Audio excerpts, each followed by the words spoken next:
Hello everyone, this is शोभित निर्वाण। तो यार काफी सारे बच्चों का मैसेज आ रहा था कि भैया सैंपल पेपर के बारे में भी बताओ ना, कि कैसे करने हैं, कब करने हैं और क्यों करने हैं, कौन से करने हैं, इन सब चीजों के बारे में थोड़ा डिस्कस करो भैया। मैंने कहा हाँ ठीक है यार, करते हैं। कुछ बच्चे ये बोल रहे थे कि भैया कुछ लोगों ने कोई प्रमोशन करा है तो वो वाली बुक लेनी है या नहीं लेनी, और कुछ लोग तो ये तक बोल रहे हैं कि भैया अगर सैंपल पेपर नहीं कराओ तो आप फेल हो जाओगे। मैंने कहा ओके, ऐसा करते हैं, जितने सैंपल पेपर है लेके आ जाते हैं मार्केट में, है ना। जो अच्छे होंगे वो तुम्हें बता देंगे, सब चीज क्लियर कट तुम्हारे साथ डिस्कस कर देते हैं। पिछले 2-3 दिनों में जितने सैंपल पेपर तुम यहाँ पे देख रहे हो सारे मैंने एनालाइज कर लिए हैं, ठीक है। जो बेस्ट होगा हर एक चीज तुम्हारे साथ यहाँ पे मैं डिस्कस करूंगा, टेंशन नहीं लेनी। देखो यार, मेरा ये मानना है कि हमारे बीच में ना हर चीज क्लियर कट होनी चाहिए, एक ट्रांसपेरेंसी रहनी चाहिए हमारे बीच में, है ना। कि भैया अगर स्पॉन्सरशिप है तो है, नहीं है तो नहीं है। जैसे ये जो वीडियो है ये स्पॉन्सर्ड है चंदन बुक स्टोर से। अगर आप चंदन बुक स्टोर के पास जाओगे और सैंपल पेपर लोगे तो आपको सैंपल पेपर के साथ एक समोसा फ्री देगा। मजाक कर रहा था यार, कोई चले मत जाना, ठीक है। चंदन बुक स्टोर पे कोई मेरे नाम का कूपन वूपन नहीं चल रहा है वहां पे, ठीक है। ऐसे ही बोल दिया मैंने तो, और उल्टा जाके मेरा नाम लोगे तो चंदन भैया गाली वाली दे देंगे, ठीक है। ऐसे मत जाना। ठीक है, वापस सीरियस मोड पे आते हैं कि भैया सैंपल पेपर क्यों करने हैं, क्या है इसका रीजन, है ना। भाई सैंपल पेपर करने क्या जरूरी है? हाँ जरूरी है। क्या इसके बिना हम फेल हो जाएंगे? नहीं, ये गलत बात है, ठीक है। अगर तुमसे ये कह रहा है कि तुम सैंपल पेपर नहीं करोगे तुम फेल हो जाओगे, ये गलत है, ठीक है। वो सब मार्केटिंग ट्रिक्स होती हैं, ठीक है। वो तुम्हें फोर्स कर रहे हैं कि वो तुम उनका सैंपल पेपर खरीदो। सैंपल पेपर करने जरूरी है पर उसके बिना फेल हो जाओगे, ये गलत बात है, ठीक है। भैया क्यों जरूरी है ये भी तो बताओ। मैं तुम्हें एक प्रैक्टिकल बात बताता हूं, ठीक है। ये एक मैंने एनालाइज करी अपने आप। जब हम कोटा में थे ना तो हमारे हर दूसरे संडे एक टेस्ट होता था, और वो टेस्ट ऐसा भी नहीं कि छोटा मोटा टेस्ट है, बड़े बड़े 3-3 घंटे के जेईई मेंस लेवल के टेस्ट, 6-6 घंटे के जेईई एडवांस लेवल के टेस्ट हर दूसरे संडे हो रहे थे। मैं सोचता यार सिलेबस तो कंप्लीट करने था, इतने टेस्ट क्यों ले रहे हैं ये बार बार, बाद में ले लेंगे एक साथ। अब बाद में मेरे को उसकी अहमियत पता चली, ठीक है। काफी ज्यादा अहमियत है, बट जो मेन बात है वो मैं तुम्हें यहाँ पे जल्दी से शेयर कर देता हूँ।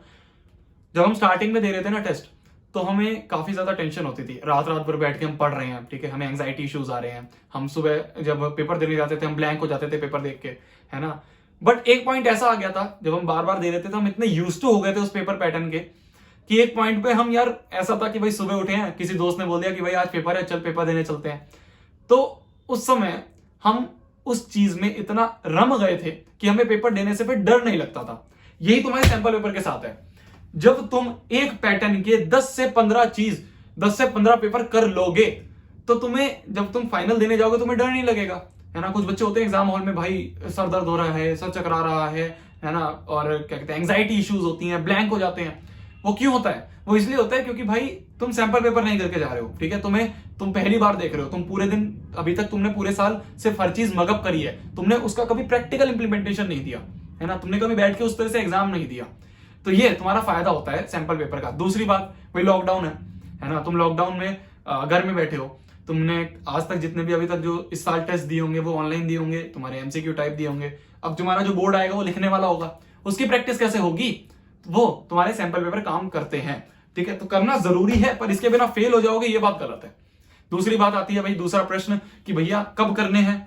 जब करने हैं जब तुम्हारा सिलेबस खत्म हो जाए, है ना, जब सिलेबस पूरा कंप्लीट हो जाए। ये नहीं कि भैया मेरे तो अभी 4 ही चैप्टर हुए हैं, ऐसा करता हूं खरीद लेता हूं और फिर उसके बाद करूंगा। नहीं यार, तुम देख लोगे तुम्हें डिमोटिवेशन आएगी, है ना। तुम सीबीएसई का सैंपल पेपर उठा लो जो उन्होंने भेजा है ना। अगर अभी तक किसी बच्चे का सिलेबस नहीं हुआ होगा वो देख के उसे वैसे ही डर जाएगा, कहेगा यार मेरा तो ब्लैंक हो गया, क्या होगा पेपर में। ऐसी बात नहीं है, पहले तुम एक बार पूरा अपना सिलेबस कंप्लीट कर लो, उसके बाद तुम्हें सैंपल पेपर लेने हैं।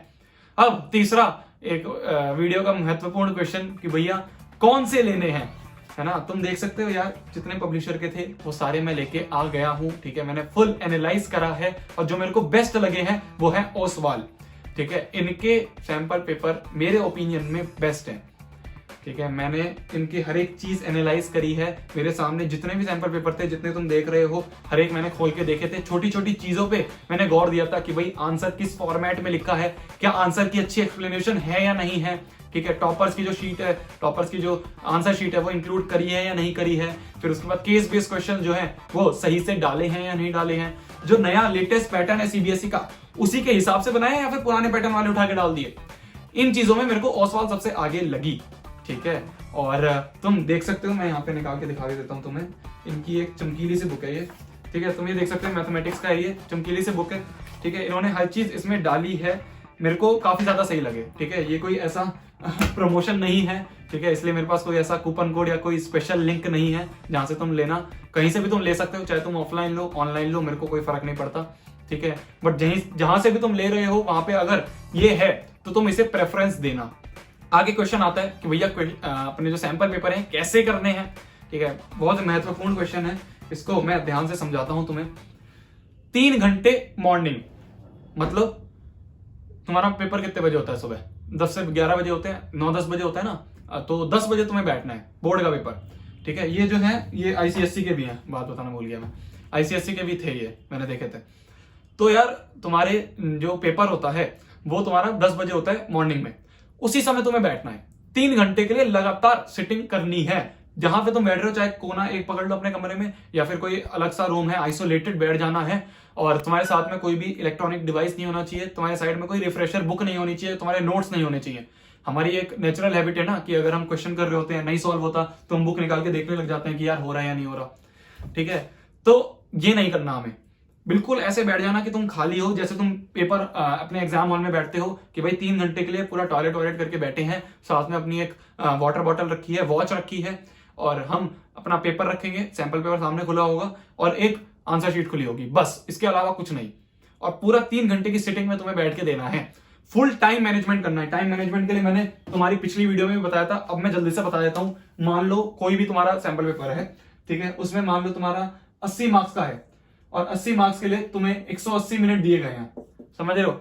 अब तुम्हें क्या करना है, इसमें से पहले 20 मिनट हटा दो, ठीक है, इसमें से -20 कर दिया, तो ये कितने बचे? 160 मिनट। अब तुम्हारे पास 80 मार्क्स के लिए 160 मिनट है, 80 मार्क्स के लिए 160 मिनट है। तो भैया तुम्हारे पास 1 मार्क्स के लिए कितने मिनट हो गए? 160 बटे 80 कितने होते हैं ये? 2। भाई तुम्हारे पास 1 मार्क्स के लिए 2 मिनट है। ये टाइम मैनेजमेंट तुम्हें करना पड़ेगा। इससे क्या होगा कि भाई तुम्हारा 160 मिनट में पूरा पेपर कंप्लीट, ठीक है, कोशिश करनी है हमें, सैंपल पेपर कर रहे हैं तो तुम्हारा 160 मिनट में पूरा पेपर कंप्लीट। तुमने 1 मार्क्स के लिए 2 मिनट दिया, मान लो अगर 3 मार्क्स का क्वेश्चन है तो कितने मिनट दोगे? 2 × 3 6 मिनट देंगे। इस तरह से हम टाइम डिवाइड करते हुए चलेंगे और अपना पेपर 160 मिनट में कंप्लीट हो जाएगा। अब 160 मिनट में जब हमारा पेपर कंप्लीट हुआ तो हमारे 20 मिनट तो बचे हुए थे पहले से, ये 20 मिनट हम रिवीजन में लगाएंगे, ठीक है। ये एक स्ट्रेटेजी है जो पिछले साल बच्चों ने अपनाई थी और उन्हें खूब फायदा मिला था। अपने सीनियर से पूछ लेना अगर कोई वीडियो देख रहा हो तो, ठीक है। दूसरी बात मैं ये बताता हूं कि भाई मान लो तुमने आज एक सैंपल पेपर करा, ठीक है, उसका तुमने स्टार्ट करा भी जैसे तुम करते हो, section A, section B, section C, section D, ठीक है, इस तरह से करा। दूसरा सैंपल पेपर उठाओ, चाहे आज भाई पीछे से शुरू करते हैं, सेक्शन डी करते हैं, फिर सी करते हैं, फिर बी करते हैं, फिर ए करते हैं। दोनों को एनालाइज करेंगे कि भाई कौन सा ऐसा था जिसमें हमारा टाइम मैनेजमेंट अच्छा था, जिसमें हमें खूब बाद में टाइम मिला, अपने रिवीजन के लिए टाइम मिल गया। ये सब चीजें हम डिस्कस, मतलब ये सब चीजें हम एनालाइज करेंगे अपने सैंपल पेपर में। यही तो चीज है यार, और क्यों होते हैं तुम, इसलिए जिससे कि तुम हर चीज एनालाइज कर पाओ, है ना, जिससे तुम जितनी भी गलतियां तुम बाद में एग्जाम में देने वाले थे अपने बोर्ड में, वो सारी गलतियां तुम एक बार इसमें कर लो ना, जिससे वहां पे अपना 100% दे पाओ जाके। इसलिए सैंपल पेपर जरूरी है। इस तरह से हमें अपने करने हैं बैठ के, ठीक है। जब भी करो पूरा 3 घंटे निकाल के करना, ठीक है, और जब पूरा सिलेबस खत्म हो जाए उसके बाद ही करना। उससे पहले करोगे तो फिर दिक्कत आ जाएगी, डिमोटिवेशन होगा। और इतना ही था आज की वीडियो के लिए, ठीक है। मेरे को जो बेस्ट लगे मैं तुम्हें बता दिए हैं, ठीक है। और कोई प्रमोशन नहीं है, मेरे पास कोई लिंक और कोड नहीं है, फिर बोल रहा हूं मैं, ठीक है। कहीं तो कई बच्चे बोलते हैं कि प्रमोशन कर रहा है और ये सब। और अगर ओसवाल वाला कोई देख रहा है तो यार बच्चे खरीदते हैं बुक, तुम थोड़े बहुत डिस्काउंट दे दिया करो, अमेजोन पे बच्चे ले लेंगे, थोड़ी सस्ती हो जाएगी, ठीक है। चलते हैं, तब तक के लिए वही पढ़ना है, फोड़ना है, कहर मचा देना है और आग लगा देनी है, ठीक है। एक बात दिमाग में रखना, 100 बुक नहीं लेनी है हमें, ठीक है, 100 बुक नहीं लेनी है हमें, बुक लेनी है 1-2, ठीक है, इससे ज्यादा बुक नहीं रखेंगे। बट उनको इस तरह से कर लेंगे कि भाई उस बुक में से अगर कोई सवाल निकल के आ जाए ना तो हमें दिक्कत ना हो, ठीक है। इस बात का ध्यान रखना। और एक और बात कि यार जब भी तुम पेपर सॉल्व करो ना, कई बच्चे क्या होंगे ना, मैं तुम्हें बताता हूँ 80% बच्चे क्या होते हैं, वो भाई उन्होंने बुक उठाई, बुक उठा के भाई ऐसे देखने लग गए, अच्छा भाई ये क्वेश्चन है, ठीक है भाई, अगला ये क्वेश्चन है, बहुत बढ़िया, ये तो आता है, ये तो आसान है, ये तो आसान है यार, हलवा क्वेश्चन है यार, बाद में कर लेंगे, ये तो हो जाएगा, हो जाएगा। इस तरह से कई बच्चे करेंगे। सबसे बिगेस्ट ब्लंडर है ये, ठीक है। तुम किसी भी टॉपर से उठा के बात कर लेना, उस बच्चे से पूछना कि भाई तूने कैसे करा था, पूरी ईमानदारी के साथ करना है। तुम 3 घंटे के लिए बैठे हो, तुम्हारे सामने कोई लल्लू प्रॉब्लम भी आ रही है ना, लल्लू से लल्लू सवाल भी आ रहा है, उसको भी तुम लिखोगे। क्यों? क्योंकि तुम उस माहौल में बैठे हो जहां तुम बोर्ड में बैठे थे। भाई बोर्ड में अगर 1 मार्क्स का बिल्कुल हलवा सवाल आया है तब भी लिखोगे ना, जिससे नंबर मिले। इसीलिए टॉपर्स कुछ चीज अलग नहीं करते हैं, वो हर चीज अलग तरीके से करते हैं, इसलिए उन्हें टॉपर्स कहा जाता है। ठीक है, और वो तुम्हें बनना है, तो तुम हर चीज को सीरियसली करना। 3 घंटे के लिए अगर एक सैंपल पेपर उठाया है तो उसको उस तरह से लिखना है जिस तरह से तुम बोर्ड में लिख के आओगे, अगर तुम्हारे सामने वो पेपर आता तो। ठीक है, और पूरी ईमानदारी के साथ करना, चाहे तुम 3 सैंपल पेपर करो चाहे 4 करो, बट ईमानदारी से करना है। ठीक है, उसके बाद तुम रीड कर लेना, पर 4 सैंपल पेपर तो मिनिमम है तुम्हारे करके जाने तुम्हारे एग्जाम से पहले, जिससे कि तुम्हें पेपर पैटर्न का पूरा अंदाजा हो जाए। चलो जाओ, पढ़ लो, बाय बाय, पढ़ लो, बाय।